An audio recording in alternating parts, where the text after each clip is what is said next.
Hello दोस्तों, नमस्कार। स्वागत है आप सभी का फिर से एक नए वीडियो में। तो साथियों, आज के इस वीडियो में हम देखेंगे भारत की नदियों से रिलेटेड 30 अति महत्वपूर्ण प्रश्न। तो दोस्तों, यदि आप RRB, group D, railway, SSC या किसी अन्य कॉम्पिटिटिव एग्जाम की तैयारी कर रहे हैं तो यह वीडियो आपके लिए बेहद ही महत्वपूर्ण होने वाला है। तो दोस्तों, यदि आप चैनल पर नए हैं तो चैनल को सब्सक्राइब करें और बेल आइकन को जरूर प्रेस कर दें ताकि हमारे नए वीडियो का नोटिफिकेशन आपसे मिस ना हो। तो चलिए दोस्तों, आज के इस शानदार सेशन को स्टार्ट करते हैं। ये रहा आज का पहला सवाल। गंगा नदी का उद्गम स्थल कहाँ है? आपका ऑप्शन है Yamunotri, option B Gangotri, option C Kedarnath, option D Badrinath. तो साथ ही इस प्रश्न का सही जवाब हो जाएगा ऑप्शन नंबर बी गंगोत्री। यानी कि दोस्तों, गंगा नदी का उद्गम स्थल जो है वह गंगोत्री है। दोस्तों, गंगा नदी का मुख्य उद्गम स्थल गोमुख है, जो कि उत्तराखंड के उत्तरकाशी जिले में गंगोत्री ग्लेशियर के पास स्थित है। और दोस्तों, गोमुख में यह धारा भागीरथी के नाम से जानी जाती है। बढ़ते हैं अगले प्रश्न की तरफ। आपका अगला प्रश्न है, भारत की सबसे लंबी नदी कौन सी है? आपका ऑप्शन है ब्रह्मपुत्र नदी, ऑप्शन बी गंगा नदी, ऑप्शन सी गोदावरी नदी, ऑप्शन डी कृष्णा नदी। तो साथ ही इस प्रश्न का सही जवाब हो जाएगा ऑप्शन नंबर बी गंगा नदी। यानी कि दोस्तों, भारत की सबसे लंबी नदी जो है वह गंगा नदी है। दोस्तों, भारत की सबसे लंबी नदी गंगा नदी है और इसकी कुल लंबाई जो है वह 2525 किलोमीटर है। आपको याद रखना है। बढ़ते हैं अगले प्रश्न की तरफ। आपका अगला प्रश्न है, ब्रह्मपुत्र नदी भारत के किस राज्य से प्रवेश करती है? आपका ऑप्शन है असम से, ऑप्शन बी पश्चिम बंगाल से, ऑप्शन सी अरुणाचल प्रदेश से, ऑप्शन डी मेघालय से। तो साथ ही इस प्रश्न का सही जवाब हो जाएगा ऑप्शन नंबर सी अरुणाचल प्रदेश से। यानी कि दोस्तों, जो ब्रह्मपुत्र नदी है वह भारत में अरुणाचल प्रदेश राज्य से होकर प्रवेश करती है। दोस्तों, ब्रह्मपुत्र नदी तिब्बत में यारलुंग त्सांगपो के नाम से जानी जाती है और भारत में अरुणाचल प्रदेश से प्रवेश करती है। बढ़ते हैं आज के अगले प्रश्न की ओर। आपका अगला प्रश्न है, दक्षिण गंगा किस नदी को कहा जाता है? आपका ऑप्शन है कृष्णा नदी को, ऑप्शन बी कावेरी को, ऑप्शन सी महानदी को, ऑप्शन डी गोदावरी को। तो साथ ही इस प्रश्न का सही जवाब हो जाएगा ऑप्शन नंबर डी गोदावरी को। यानी कि दोस्तों, गोदावरी को जो है दक्षिण गंगा के नाम से भी जाना जाता है। दोस्तों, गोदावरी नदी को मुख्य रूप से दक्षिण गंगा कहा जाता है क्योंकि यह दक्षिण भारत की सबसे लंबी और सबसे बड़ी नदी प्रणाली है। और दोस्तों, यह महाराष्ट्र में नासिक के पास त्र्यंबकेश्वर से निकलकर 1465 किलोमीटर की दूरी तय करती है। आपको याद रखना है। बढ़ते हैं अगले प्रश्न की ओर। आपका अगला प्रश्न है, नर्मदा नदी किस दिशा में बहती है? आपका ऑप्शन है पूर्व से पश्चिम की ओर, ऑप्शन बी पश्चिम से पूर्व की ओर, ऑप्शन सी उत्तर से दक्षिण की ओर, ऑप्शन डी दक्षिण से उत्तर की ओर। तो साथ ही इस प्रश्न का सही जवाब हो जाएगा ऑप्शन नंबर ए पूर्व से पश्चिम की ओर। यानी कि दोस्तों, जो नर्मदा नदी है वो पश्चिम दिशा में बहती है। दोस्तों, नर्मदा नदी पूर्व से पश्चिम की ओर बहती है और यह नदी मध्य प्रदेश के अमरकंटक से निकलकर लगभग 1312 किलोमीटर की यात्रा करती है और अंत में गुजरात के भरूच के पास अरब सागर खंभात की खाड़ी में गिरती है। बढ़ते हैं अगले प्रश्न की ओर। आपका अगला प्रश्न है, कावेरी नदी का उद्गम कहाँ से होता है? आपका ऑप्शन है नीलगिरी की पहाड़ियों से, ऑप्शन बी ब्रह्मगिरी की पहाड़ियों से, ऑप्शन सी विंध्याचल से, ऑप्शन डी सतपुड़ा से। तो साथ ही इस प्रश्न का सही जवाब हो जाएगा ऑप्शन नंबर बी ब्रह्मगिरी की पहाड़ियों से। यानी कि दोस्तों, कावेरी नदी का जो उद्गम है वह ब्रह्मगिरी की पहाड़ियां हैं। दोस्तों, कावेरी नदी का उद्गम स्थल कर्नाटक के कोडांगू कुर्ग जिले में स्थित पश्चिम घाट की ब्रह्मगिरी पहाड़ियों के तल कावेरी नामक स्थान से होता है और यह दक्षिण पूर्व की ओर बहते हुए बंगाल की खाड़ी में गिरती है। बढ़ते हैं अगले प्रश्न की ओर। आपका अगला प्रश्न है, निम्न में से कौन सी नदी अरब सागर में गिरती है? आपका ऑप्शन है गंगा नदी, ऑप्शन बी ब्रह्मपुत्र नदी, ऑप्शन सी नर्मदा नदी, ऑप्शन डी महानदी। तो साथ ही इस प्रश्न का सही जवाब हो जाएगा ऑप्शन नंबर सी नर्मदा नदी। यानी कि दोस्तों, जो नर्मदा नदी है वह अरब सागर में जाके गिरती है। दोस्तों, नर्मदा नदी पश्चिम की ओर बहकर अरब सागर में गिरती है। बढ़ते हैं अगले प्रश्न की ओर। आपका अगला प्रश्न है, यमुना नदी का उद्गम स्थल कहाँ है? आपका ऑप्शन है Gangotri, option B Yamunotri, option C Kedarnath, option D Badrinath. तो साथ ही इस प्रश्न का सही जवाब हो जाएगा ऑप्शन नंबर बी यमुनोत्री। यानी कि दोस्तों, यमुना नदी का उद्गम स्थल जो है वह यमुनोत्री है। दोस्तों, यमुना नदी का उद्गम उत्तराखंड के उत्तरकाशी जिले में स्थित यमुनोत्री ग्लेशियर से होता है। बढ़ते हैं अगले प्रश्न की ओर। आपका अगला प्रश्न है, भारत की सबसे लंबी प्रायद्वीपीय नदी कौन सी है? आपका ऑप्शन है कृष्णा नदी, ऑप्शन बी कावेरी नदी, ऑप्शन सी गोदावरी नदी, ऑप्शन डी महानदी। तो साथ ही इस प्रश्न का सही जवाब हो जाएगा ऑप्शन नंबर सी गोदावरी नदी। यानी कि दोस्तों, भारत की सबसे लंबी प्रायद्वीपीय नदी गोदावरी नदी है। दोस्तों, गोदावरी नदी प्रायद्वीपीय भारत की सबसे लंबी नदी है जिसकी लंबाई लगभग 1465 किलोमीटर है और इसे दक्षिण गंगा तथा वृद्ध गंगा के नाम से भी जाना जाता है। आपको याद रखना है कि गोदावरी नदी को दक्षिण गंगा और वृद्ध गंगा के नाम से भी जाना जाता है। बढ़ते हैं अगले प्रश्न की ओर। आपका अगला प्रश्न है, ताप्ती नदी किस समुद्र में गिरती है? आपका ऑप्शन है, ऑप्शन ए बंगाल की खाड़ी में, ऑप्शन बी अरब सागर में, ऑप्शन सी हिंद महासागर में, ऑप्शन डी लाल सागर में। तो दोस्तों इस प्रश्न का सही जवाब हो जाएगा ऑप्शन नंबर बी, अरब सागर में। यानी कि दोस्तों जो ताप्ती नदी है वह अरब सागर में गिरती है। दोस्तों ताप्ती नदी पूर्व से पश्चिम की ओर लगभग 724 किलोमीटर बहती हुई महाराष्ट्र, गुजरात और मध्य प्रदेश राज्यों से होकर गुजरती है और यह गुजरात में अरब सागर के खंभात की खाड़ी में गिरती है। और दोस्तों ताप्ती नदी का उद्गम स्थल मध्य प्रदेश के बैतूल जिले के मुलतापी नामक स्थान पर है। बढ़ते हैं अगले प्रश्न की ओर। आपका अगला प्रश्न है, सिंधु नदी का उद्गम कहाँ है? आपका ऑप्शन है, ऑप्शन ए मानसरोवर झील, ऑप्शन बी कैलाश पर्वत के पास, ऑप्शन सी रोहतांग दर्रा, ऑप्शन डी अमरनाथ। तो साथ ही इस प्रश्न का सही जवाब हो जाएगा ऑप्शन नंबर बी, कैलाश पर्वत के पास। दोस्तों सिंधु नदी का उद्गम स्थल तिब्बत में मानसरोवर झील के पास स्थित बोखर चू ग्लेशियर हिमनद है और दोस्तों यह कैलाश पर्वत श्रृंखला के अंतर्गत आता है और इसे तिब्बती भाषा में सिंघी खंबन या शेर का मुख भी कहा जाता है। बढ़ते हैं अगले प्रश्न की ओर। आपका अगला प्रश्न है, कौन सी नदी बिहार का शोक कहलाती है? आपका ऑप्शन है, ऑप्शन ए गंडक नदी, ऑप्शन बी दामोदर नदी, ऑप्शन सी सोन नदी, ऑप्शन डी कोसी नदी। तो साथ ही इस प्रश्न का सही जवाब हो जाएगा ऑप्शन नंबर डी, कोसी नदी। यानी कि दोस्तों कोसी नदी को जो है बिहार का शोक कहा जाता है। दोस्तों यह नदी अपनी धारा बदलने और विनाशकारी बाढ़ के लिए कुख्यात है, जिससे बिहार में हर साल जान माल का भारी नुकसान होता है, इसलिए इसे बिहार का शोक कहा जाता है। बढ़ते हैं अगले प्रश्न की ओर। आपका अगला प्रश्न है, दामोदर नदी को किस नाम से जाना जाता है? आपका ऑप्शन है, ऑप्शन ए बंगाल का शोक, ऑप्शन बी बिहार का शोक, ऑप्शन सी असम का शोक, ऑप्शन डी उड़ीसा का शोक। तो साथ ही इस प्रश्न का सही जवाब हो जाएगा ऑप्शन नंबर ए, बंगाल का शोक। यानी कि दोस्तों दामोदर नदी को जो है बंगाल का शोक भी कहा जाता है। दोस्तों दामोदर नदी को बंगाल का शोक भी कहा जाता है और इसके अलावा झारखंड में इसे देवनद यानी कि पवित्र नदी के नाम से भी जाना जाता है। बढ़ते हैं अगले प्रश्न की ओर। आपका अगला प्रश्न है, कौन सी नदी गंगा की सहायक नदी नहीं है?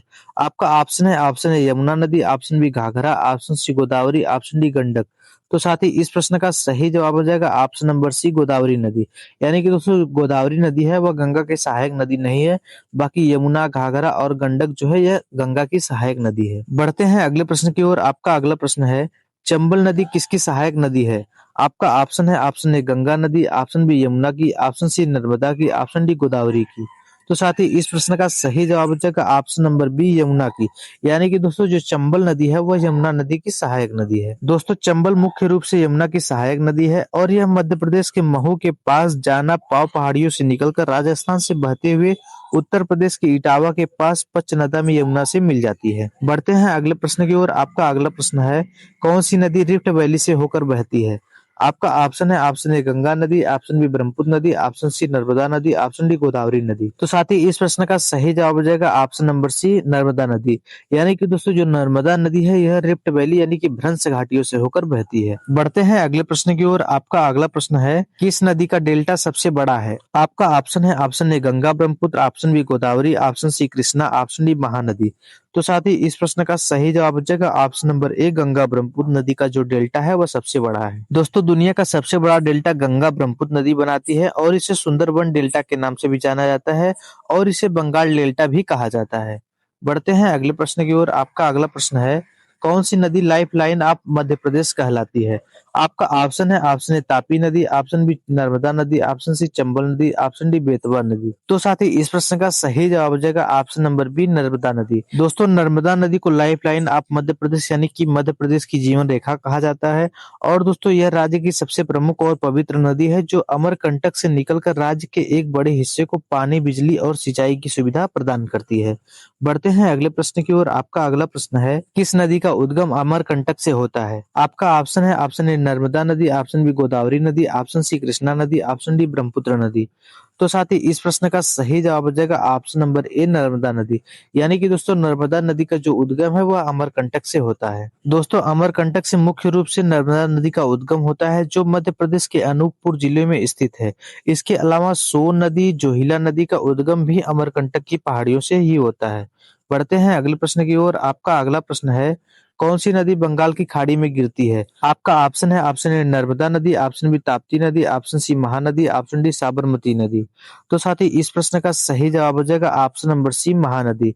यानी कि दोस्तों महानदी है वह बंगाल की खाड़ी में गिरती है। दोस्तों बंगाल की खाड़ी में गिरने वाली प्रमुख नदियां गंगा, ब्रह्मपुत्र, गोदावरी, कृष्णा, महानदी और कावेरी है और दोस्तों ये नदियां पूर्व की ओर बहती हैं और डेल्टा बनाती हैं। बढ़ते हैं अगले प्रश्न की ओर। आपका अगला प्रश्न है, लूनी नदी कहाँ गिरती है? आपका ऑप्शन ए अरब सागर, ऑप्शन बी बंगाल की खाड़ी, ऑप्शन सी कच्छ का रण, ऑप्शन डी चिल्का झील। तो साथ ही इस प्रश्न का सही जवाब हो जाएगा ऑप्शन नंबर सी कच्छ का रण। दोस्तों, लूनी नदी राजस्थान के अजमेर जिले में स्थित अरावली पर्वतमाला की नाग पहाड़ियों यानी पुष्कर घाटी से निकलती है और यह लगभग 495 किलोमीटर की दक्षिण पश्चिम यात्रा के बाद यह नदी गुजरात के कच्छ के रण में दलदली क्षेत्रों में जाकर समाप्त हो जाती है। बढ़ते हैं अगले प्रश्न की ओर। आपका अगला प्रश्न है, सतलुज नदी का उद्गम कहाँ है? आपका ऑप्शन ए मानसरोवर झील, ऑप्शन बी रक्षा ताल झील, ऑप्शन सी कैलाश पर्वत, ऑप्शन डी अमरकंटक। तो साथ ही इस प्रश्न का सही जवाब हो जाएगा ऑप्शन नंबर बी रक्षा ताल झील। दोस्तों, सतलुज नदी का उद्गम दक्षिण पश्चिम तिब्बत में मानसरोवर झील के पास स्थित रक्षा ताल झील से होता है। बढ़ते हैं अगले प्रश्न की ओर। आपका अगला प्रश्न है, ब्यास नदी किसकी सहायक नदी है? आपका option A Ganga, option B Yamuna, option C Sutlej की, ऑप्शन डी सिंध की। तो साथ ही इस प्रश्न का सही जवाब हो जाएगा ऑप्शन नंबर सी सतलुज की। यानी कि दोस्तों, जो ब्यास नदी है वो सतलुज की सहायक नदी है। दोस्तों, ब्यास नदी सतलुज की एक प्रमुख सहायक नदी है। यह हिमाचल प्रदेश के रोहतांग दर्रे के पास से निकलती है और पंजाब के हरीके में सतलुज नदी में मिल जाती है। बढ़ते हैं अगले प्रश्न की ओर। आपका अगला प्रश्न है, रावी नदी किन दो देशों से होकर बहती है? आपका option A Bharat Nepal, option B Bharat चीन, option C Bharat Pakistan, option D Bharat Bangladesh. तो साथ ही इस प्रश्न का सही जवाब हो जाएगा option number C Bharat Pakistan. यानी कि दोस्तों, जो रावी नदी है वह भारत पाकिस्तान दो देशों से होकर बहती है। दोस्तों, रावी नदी मुख्य रूप से भारत और पाकिस्तान से होकर बहती है। यह हिमाचल प्रदेश भारत के कांगड़ा जिले से निकलकर जम्मू कश्मीर और पंजाब से होते हुए पाकिस्तान में प्रवेश करती है और अंत में चिनाब नदी में मिल जाती है। बढ़ते हैं अगले प्रश्न की ओर। आपका अगला प्रश्न है, तेस्ता नदी किन दो देशों से होकर बहती है? आपका ऑप्शन है Bharat Bangladesh, option B Bharat Bhutan, option C Bharat Nepal, option D Bharat Cheen. तो साथ ही इस प्रश्न का सही जवाब हो जाएगा option number A Bharat Bangladesh. यानी कि दोस्तों, जो तेस्ता नदी है वह भारत और बांग्लादेश दो देशों से होकर बहती है। दोस्तों, तीस्ता नदी मुख्य रूप से भारत और बांग्लादेश से होकर बहती है और यह भारत के सिक्किम और पश्चिम बंगाल राज्यों से निकलकर बहती है और फिर बांग्लादेश में प्रवेश करती है, जहां पर यह ब्रह्मपुत्र नदी यानी कि जमुना में मिल जाती है। दोस्तों, आपको याद रखना है कि जो ब्रह्मपुत्र नदी है इसे बांग्लादेश में जमुना के नाम से जाना जाता है। बढ़ते हैं अगले प्रश्न की ओर। आपका अगला प्रश्न है, किस नदी को ओडिशा का शोक कहा जाता है?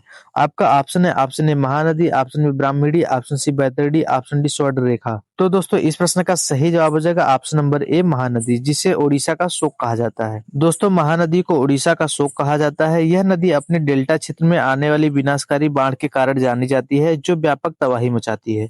बढ़ते हैं अगले प्रश्न की ओर। आपका अगला प्रश्न है, कौन सी नदी कच्छ के रण में नहीं गिरती है? आपका ऑप्शन ए लूनी नदी, ऑप्शन बी साबरमती नदी, ऑप्शन सी बनास नदी, ऑप्शन डी माही नदी। तो दोस्तों, इस प्रश्न का सही जवाब हो जाएगा ऑप्शन नंबर डी माही नदी। यानी कि दोस्तों, जो माही नदी है वह कच्छ के रण में नहीं गिरती है, बाकी जो लूनी नदी, साबरमती नदी और बनास नदी है यह कच्छ के रण में गिरती है। बढ़ते हैं अगले प्रश्न की ओर। आपका अगला प्रश्न है, पंचनद किसे कहा जाता है? आपका ऑप्शन ए गंगा को, ऑप्शन बी ब्रह्मपुत्र को, ऑप्शन सी पंजाब क्षेत्र को, ऑप्शन डी नर्मदा को। तो साथ ही इस प्रश्न का सही जवाब हो जाएगा ऑप्शन नंबर सी पंजाब क्षेत्र को। दोस्तों, सिंधु नदी तंत्र जिसमें सतलज, ब्यास, झेलम, चेनाब, रावी नदियों को पंचनद कहा जाता है, जो पंजाब में मिलती हैं। इसलिए पंजाब को 5 नदियों का राज्य भी कहा जाता है। बढ़ते हैं अगले प्रश्न की ओर। आपका अगला प्रश्न है, कौन सी नदी डेल्टा नहीं बनाती है? आपका ऑप्शन ए गंगा नदी, ऑप्शन बी ब्रह्मपुत्र नदी, ऑप्शन सी नर्मदा नदी, ऑप्शन डी महानदी। तो साथ ही इस प्रश्न का सही जवाब हो जाएगा ऑप्शन नंबर सी नर्मदा नदी। यानी कि दोस्तों, जो नर्मदा नदी है यह डेल्टा नहीं बनाती है, बाकी गंगा नदी, ब्रह्मपुत्र नदी और महानदी ये नदियां डेल्टा बनाती है। पढ़ते हैं अगले प्रश्न की ओर। आपका अगला प्रश्न है, माही नदी किस दिशा में बहती है? आपका ऑप्शन ए पूर्व से पश्चिम की ओर, ऑप्शन बी पश्चिम से पूर्व की ओर, ऑप्शन सी उत्तर से दक्षिण की ओर, ऑप्शन डी दक्षिण से उत्तर की ओर। तो साथ ही इस प्रश्न का सही जवाब हो जाएगा ऑप्शन नंबर ए पूर्व से पश्चिम की ओर। यानी कि दोस्तों, जो माही नदी है वह पश्चिम दिशा में बहती है। दोस्तों, माही नदी मुख्यतः पश्चिम दिशा और दक्षिण पश्चिम की ओर बहती है और यह मध्य प्रदेश से निकलकर राजस्थान से होते हुए गुजरात में खाम्बात की खाड़ी अरब सागर में गिरती है। तो दोस्तों, आज के इस प्रश्न के साथ यह वीडियो समाप्त होता है और मैं आशा करता हूँ यह वीडियो आपको पसंद आया होगा। तो दोस्तों, यदि वीडियो पसंद आए तो वीडियो को लाइक करें और यदि चैनल पर नए हैं तो चैनल को सब्सक्राइब करें और बेल आइकन को जरूर प्रेस करें, ताकि हमारे नए वीडियो का नोटिफिकेशन आपसे मिस ना हो सके। और दोस्तों, आप अपनी तैयारी को कंटिन्यू रखें। मिलते हैं किसी नेक्स्ट वीडियो में, तब तक के लिए जय हिंद।